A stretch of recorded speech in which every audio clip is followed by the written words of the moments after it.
एक ऐसा जानवर जिसने सरकारी नौकरी की है, वो भी 1-2 साल नहीं बल्कि पूरे 9 साल। और एक ऐसी सड़क जो दिन में सिर्फ 2 बार ही खुलती है, इसके बाद वो सड़क 13 फीट नीचे चली जाती है। तो चलिए जानते हैं इन्हीं सब फैक्ट का आंसर आज के इस वीडियो में।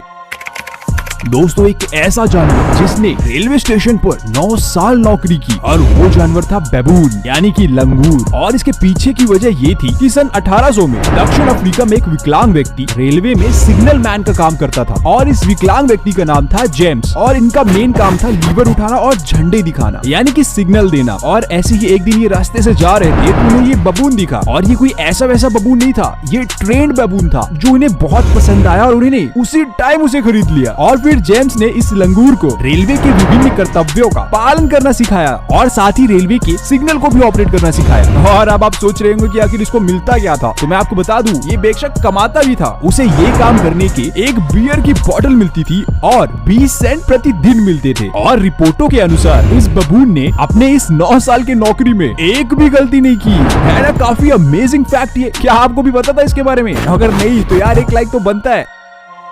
मोर हमारे देश का राष्ट्रीय पक्षी है, ये तो सबको पता है। लेकिन क्या आपको पता है कि मोर कितने किलोमीटर प्रति घंटे के स्पीड से दौड़ता है? तो आपको सुन के हैरानी होगी दोस्तों कि वो 16 किलोमीटर प्रति घंटे के रफ्तार से दौड़ तो सकता ही है, साथ ही इसी रफ्तार से उड़ भी सकता है ना काफी अमेजिंग फैक्ट ये। अब मैं आपको एक ऐसी सड़क के बारे में बताने जा रहा हूँ जो दिन में भी गायब हो जाती है और रात में भी गायब रहती है। या हम आपसे ऐसा कहें कि अगर इस सड़क से रास्ता पार करना है तो पूरे 24 आवर्स में आप सिर्फ 2 बार ही कर सकते हैं। और अगर आप बीच में फंस गए तो आप लगभग 13 फीट नीचे चले जाएंगे और आपके ऊपर से पानी बहेगा। है ना काफी हैरान कर देने वाली बात ये। और ये सड़क है फ्रांस में। दोस्तों, ये सड़क फ्रांस में कुछ घंटों के लिए ही इस्तेमाल की जाती है क्योंकि उच्च ज्वार के कारण इस सड़क में 13 फीट तक पानी भर जाता है। क्या आपने भी कभी इस सड़क के बारे में सुना था? एक ऐसा होटल जिसे एक ही परिवार के 52 पीढ़ियों के द्वारा चलाया गया है। आई एम श्योर आपको शॉक जरूर लगा होगा क्योंकि ये दुनिया का सबसे पुराना होटल है जिसका नाम निशियामा ओनसेन के उनकन है जो कि जापान में बना हुआ है। और ये होटल 705 ईस्वी से बना हुआ है और इसे गिनीज बुक में भी रिकॉर्ड किया गया है। क्या आपको भी दुनिया के सबसे पुराने होटल के बारे में पता था? और अगर हाँ तो मुझे कमेंट करके जरूर बताइएगा। एक ऐसा कीड़ा जो अगर एकजुट हो जाए तो पूरी दुनिया के मनुष्यों को खा सकता है और पूरे पृथ्वी से मनुष्यों का नाम और निशान मिटा सकते हैं, और वो भी पूरे 1 साल के अंदर। और वो कीड़ा आपके आसपास ही है। इसका नाम है मकड़ी यानी स्पाइडर। जी हाँ दोस्तों, आपने सही सुना। है ना काफी OMG फैक्ट ये।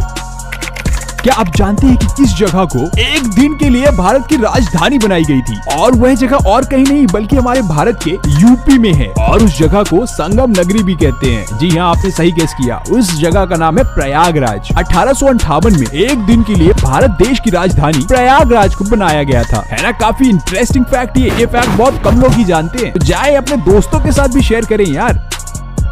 आपको पता है कि एल्बर्ट आइंस्टाइन 4 साल की उम्र तक कुछ भी नहीं बोल पाते थे और उनका सर बहुत बड़ा था। एक दिन वो अपने माता पिता के साथ डिनर के टेबल पर बैठे हुए थे और उन्होंने बोला कि सूप बहुत गर्म है। और यह सुनते ही आइंस्टाइन के माता पिता अपने बच्चे को पहली बार ऐसे बोलते हुए सुनकर बिल्कुल आश्चर्यचकित रह गए। क्या आपको भी पता था कि आइंस्टाइन पहले बोल नहीं पाते थे? अगर आपको पता थी तो आप कुछ चुनिंदा लोगों में से एक हैं जिन्हें ये जानकारी पता है। एग्जाम का नाम सुनते ही हमारे दिल की धड़कन बढ़ने लगती है और हम सिलेबस कंप्लीट करने में जुट जाते हैं। लेकिन अगर आपको ये पता चल जाए कि आखिर ये एग्जाम यार किसने शुरू करवाया था तो आप क्या करेंगे? कमेंट सेक्शन में मुझे जरूर बताइएगा आपकी फीलिंग क्या है। तो मैं आपको बता दूं, माइकल हेनरी वो शख्स हैं जिन्होंने एग्जाम की शुरुआत की थी। आपने किसी शादी में या किसी पार्टी में बड़े बड़े कैमरेस तो जरूर देखे होंगे और फोटो भी खिंचवाई होगी। जी हाँ, हम बात कर रहे हैं DSLR कैमरे की। लेकिन क्या आपको इसका फुल फॉर्म पता है? अगर नहीं तो चलो मैं आपको बता ही देता हूँ। इसका फुल फॉर्म होता है डिजिटल सिंगल लेंस रिफ्लेक्स। क्या आप भी उनमें से एक है जिनको इसका फुल फॉर्म पता था? मुझे लाइक करके जरूर बताइएगा। टीवी और एसी के रिमोट में आपने ऑन और ऑफ की बटन तो देखी ही होगी, लेकिन क्या आपने कभी ये देखा कि ऑन और ऑफ के बटन में 0 और 1 का नंबर भी लिखा हुआ होता है? और आपको इस नंबर के पीछे की वजह पता है? तो मैं आपको बता देता हूँ। ये एक बाइनरी लैंग्वेज है जो एक कंप्यूटर या मशीन समझती है। तो जिसमें 0 का मतलब होता है ऑफ और 1 का मतलब होता है ऑन। अब आपको भी इस रिमोट पर बने हुए 0 और 1 का मतलब पता चल चुका है। तो जाइए और अपने दोस्तों को भी बताइए और उनसे भी सवाल करें। तो दोस्तों, कैसा लगा आज का हमारा ये रैंडम रैंडम फैक्ट का एपिसोड। और अगर अच्छा लगा तो लाइक एंड शेयर करना तो बिल्कुल मत भूलिएगा। ऐसी और भी अमेजिंग फैक्ट्स देखने के लिए हमारे पेज को फॉलो जरूर कर ले। Thank you.